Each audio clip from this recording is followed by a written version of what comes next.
Garden rich কাণ্ডে কার্যত ঘরে বাইরে চাপের মুখে কলকাতার মেয়র ফিরহাদ হাকিম। ঘটনার পর আধিকারিকদের কোর্টে বল ঠেলার চেষ্টা করলেও তাঁর ভূমিকা নিয়ে প্রশ্ন উঠতে শুরু করে দলের অন্দরেই। এবার গার্ডেন রিচের ঘটনায় কলকাতার মেয়র ফিরহাদ হাকিমকে নিশানা করলেন সদ্য বিজেপিতে যোগ দেওয়া উত্তর কলকাতার দাপুটে নেতা তাপস রায়। শুক্রবার তাপস রায় বলেন, মেয়র কোনোভাবেই দায় এড়াতে পারেন না, মেয়রের পদত্যাগ উচিত ছিল। পাশাপাশি তিনি বলেন, তৃণমূল সুপ্রিমোর উচিত ছিল মেয়রকে সরানো। দুর্ভাগ্যজনক ঘটনায় 11 জনের প্রাণ গেছে বলে কথা। একটা মনিটরিং থাকবে না, একটা নজরদারি থাকবে না। দায় এড়ানো যায় না, দায় নিতে হবে এবং দায়িত্ব পালন করতে হবে।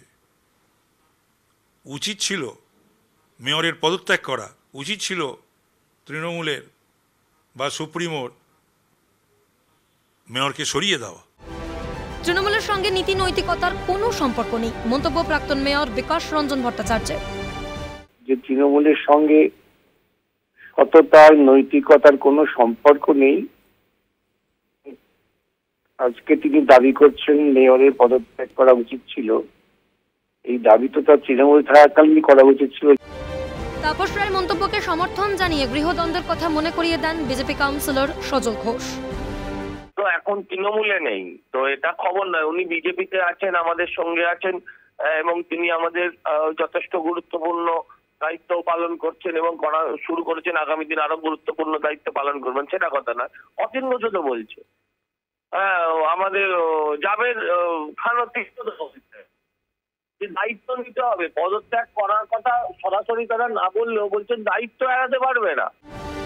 উত্তর ও দক্ষিণ কলকাতার লড়াই, মন্তব্য বিজেপি মুখপাত্র শ্রমিক ভট্টাচার্যের।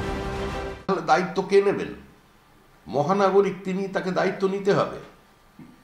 মেয়র বলছেন এটা সামাজিক অভিশাপ, আর ডেপুটি মেয়র আবার উত্তর থেকে বলছেন যে না, এটা তো আমাদের মরাল দায়িত্ব আমরা তো অস্বীকার করতে পারি না, নৈতিক দায়িত্ব আমরা অস্বীকার করতে পারি না।